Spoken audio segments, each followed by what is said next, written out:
ಕುಚ್ಚಲಕ್ಕಿ ಕರಾವಳಿ ಮಂದಿಯ ಪ್ರಮುಖ ಆಹಾರ. ಇಲ್ಲಿನ ಹೋಟೆಲ್ಗಳಲ್ಲಿಯೂ ಕುಚ್ಚಲಕ್ಕಿ ಆಹಾರ ಸರ್ವೇ ಸಾಮಾನ್ಯ. ಕರಾವಳಿ ಜನಪ್ರಿಯ ಕುಚ್ಚಲಕ್ಕಿ ಭತ್ತದ ಪ್ರಮುಖ ತಳಿ ಕಜೆಯಾಗಿ ಗುರುತಿಸಿಕೊಂಡಿದೆ. ಅಲ್ಲದೆ ಹೊಸ ಕೆಂಪು ಭತ್ತದ ತಳಿಯನ್ನು ಪರಿಚಯಿಸಲಾಗಿದೆ. ಈ ಕುರಿತು ಒಂದು ವರದಿ.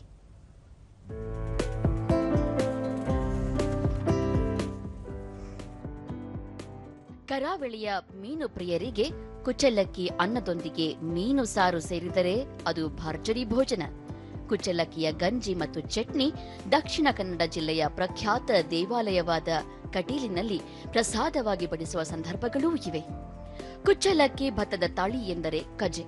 ಇದು ಅತ್ಯಂತ ಹೆಚ್ಚು ಪೌಷ್ಟಿಕಾಂಶ ಹೊಂದಿದೆ. ಈ ತಳಿಯನ್ನು ಹಲವು ವರ್ಷಗಳಿಂದ ಇಲ್ಲಿನ ರೈತರು ಬೆಳೆಯುತ್ತಿದ್ದಾರೆ. ಆದರೆ ವಿವಿಧ ಕಾರಣಗಳಿಂದ ಉತ್ತಮ ಇಳುವರಿ ಪಡೆಯಲು ಸಾಧ್ಯವಾಗುತ್ತಿಲ್ಲ. ಈ ಹಿನ್ನೆಲೆಯಲ್ಲಿ ಬ್ರಹ್ಮಾವರ ವಲಯ ಕೃಷಿ ಮತ್ತು ತೋಟಗಾರಿಕಾ ಸಂಶೋಧನಾ ಕೇಂದ್ರ ಅಖಿಲ ಭಾರತೀಯ ಸಮನ್ವಯ ಭಾರತೀಯ ಭತ್ತ ಅಭಿವೃದ್ಧಿ ಯೋಜನೆಯಡಿ ಸಂಶೋಧನೆ ಕೈಗೊಂಡು ಕಜೆ 25-9 ಎಂಬ ಹೊಸ ಕೆಂಪು ಭತ್ತದ ತಳಿಯನ್ನು ಕರಾವಳಿಗೆ ಪರಿಚಯಿಸಲಾಗಿದೆ.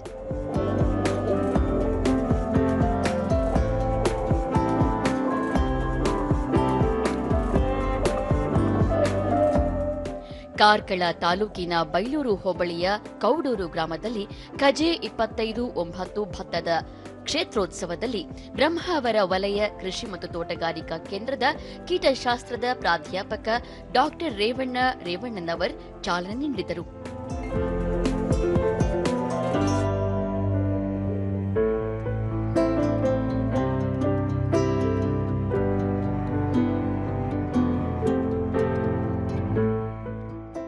ದೂರದರ್ಶನದೊಂದಿಗೆ ರೈತ ಬಾಬು ಸಫಾಳಿಗ ತಮ್ಮ ಜಮೀನಿನಲ್ಲಿ ಕಜೆ 25-9 ತಳಿ ಬೆಳೆಸಿದ್ದು ಉತ್ತಮ ಇಳುವರಿ ಬಂದಿದೆ. ಯಾವುದೇ ಕೀಟ ಬಾಧೆ ತಗುಲದ ಕಾರಣ ಕರಾವಳಿಯಲ್ಲಿ ಉತ್ತಮ ತಳಿಯಾಗಿದೆ ಎಂದರು. ನಾನು ರಜಾತಾದ್ರಿ ಕಜ ಜಯ ಅಂತ ಮಾಡಿದ್ದೇನೆ. ಅದಕ್ಕೆ ಸ್ವಲ್ಪ ಹಟ್ಟಿ ಗೊಬ್ಬರ ಒಂದು 50 ಬುಟ್ಟಿ ಹಾಕಿದ್ದೇನೆ, ಮತ್ತು ಸ್ವಲ್ಪ DAP ಹಾಕಿದ್ದೇನೆ, ಮತ್ತು ಪೊಟ್ಯಾಶ್ ಹಾಕಿದ್ದೇನೆ, ಮತ್ತು ಸ್ವಲ್ಪ ಯೂರಿಯಾ ಹಾಕಿದ್ದೇನೆ. ಚೆನ್ನಾಗಿ ಬಂದಿದೆ. ಒಂದು 10 ಕ್ವಿಂಟಲ್ ಭತ್ತ ಆಗ್ಬೋದು ಅಂತ ನನ್ನ ಮನಸ್ಸಿನಲ್ಲಿ ಉಂಟು. ಈಗ ಇನ್ನೊಂದು 10 ದಿವಸದ ಕಟಾವು ಮಾಡ್ಬೋದು. ರೈತರಿಗೆಲ್ಲ ನಾನು ಹೇಳ್ತೇನೆ, ಎಲ್ರಿಗೂ ಬೀಜವನ್ನು ತಕೊಂಡು ಹೋಗ್ಲಿ ಹೇಳ್ತೇನೆ.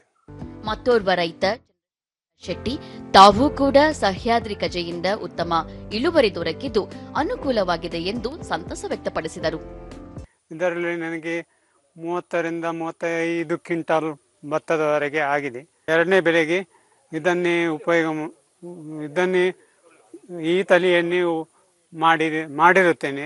ಅದು ಸಹ ಸಾಧಾರಣ 25-30 ಕ್ವಿಂಟಲ್ವರೆಗೆ ಭತ್ತ ಆಗಬಹುದು. ಡಾಕ್ಟರ್ ರೇವಣ್ಣನವರ್ ಸಾಂಪ್ರದಾಯಿಕ ತಳಿ ಉಳಿಸುವ ಉದ್ದೇಶದಿಂದಾಗಿ ಸಹ್ಯಾದ್ರಿ ಕಜೆ 25-9 ತಳಿಯನ್ನು ಪರಿಚಯಿಸಲಾಗಿದೆ. ಕರಾವಳಿ ರೈತರಿಗೆ ಇದು ವರದಾನವಾಗಿದೆ ಎಂದು ತಿಳಿಸಿದರು. ಈ ಬದಲಾವಣೆ ಆಗ್ತಿರತಕ್ಕಂಥ ವಾತಾವರಣದಲ್ಲಿ ಹೆಚ್ಚು ಇಳುವರಿ ಕೊಡುವಂಥದ್ದು ಅಥವಾ ರೋಗ ಕೀಟಗಳನ್ನ ತಡ್ಕೊಳ್ಳುವಂಥ ತಳಿಗಳನ್ನು ನಾವು ಹುಡುಕಬೇಕಾಗಿದೆ. ಆ ಕೆಲಸ ವಿಜ್ಞಾನಿಗಳು ಮಾಡ್ತಾ ಇರೋದು ಅದು ನಿಜವಾಗ್ಲೂ ಎಲ್ಲರೂ ಮೆಚ್ಚುವಂಥದ್ದು. ಯಾಕಂತಂದರೆ ಇಂಥ ಕಷ್ಟ ಕಾಲದಲ್ಲೂ ರೈತರಿಗೆ ಅನುಕೂಲ ಆಗ್ತಾ ಇದೆ ಅಂತಂದರೆ ಅದು ಉತ್ತಮವಾದಂಥ ತಳಿಗಳಿಂದ ಮಾತ್ರ. ಬ್ರಹ್ಮಾವರ ವಲಯ ಕೃಷಿ ಮತ್ತು ತೋಟಗಾರಿಕಾ ಕೇಂದ್ರದ ಬೇಸಾಯ ಶಾಸ್ತ್ರದ ಸಹ ಪ್ರಾಧ್ಯಾಪಕಿ ಡಾಕ್ಟರ್ ಶ್ರೀದೇವಿ ಈ ಭಾಗದ ರೈತರಿಂದ ಹೆಚ್ಚು ಇಳುವರಿ ನೀಡುವ ಭತ್ತದ ತಳಿಗೆ ಬೇಡಿಕೆ ಇತ್ತು. ಅದರಂತೆ ಈಗ ಸಹ್ಯಾದ್ರಿ ಕಜೆಯನ್ನು ಅಭಿವೃದ್ಧಿಪಡಿಸಲಾಗಿದ್ದು ಇದರಿಂದ ರೈತರು ಹೆಚ್ಚು ಇಳುವರಿ ಪಡೆದು ಲಾಭ ಪಡೆಯಬಹುದು ಎಂದರು. ಗಿಡ್ಡನೂ ಅಲ್ಲ, ಎತ್ತರನೂ ಅಲ್ಲ. ಇದು ಮಧ್ಯಮ ನಿಲುವನ್ನು ಹೊಂದಿದ ತಳಿ. ಇದು ಅರೆಗುತ್ತಾಗಿ ಬೆಳೆಯುವಂತ ತಳಿ. ಮತ್ತೆ ಇದರಲ್ಲಿ ಹಸಿರು ಎಲೆಗಳ ಎಸ್ಪೆಷಲಿ ಅಗಲ ಎಳೆಗಳುಳ್ಳ ಮತ್ತು ಕೆಳಮುಖವಾಗಿ ಬಾಗಿರುವ ಎಲೆಗಳನ್ನು ನಾವು ಕಾಣಬಹುದು. ಮತ್ತು ಇದರಲ್ಲಿ ಆಕರ್ಷಕವಾದ ಹಿಳ್ಳೆಗಳನ್ನು ಮತ್ತು ಬಂಗಾರ ಬಣ್ಣದ ತೆನೆಗಳನ್ನು ನಾವು ಕಾಣಬಹುದು.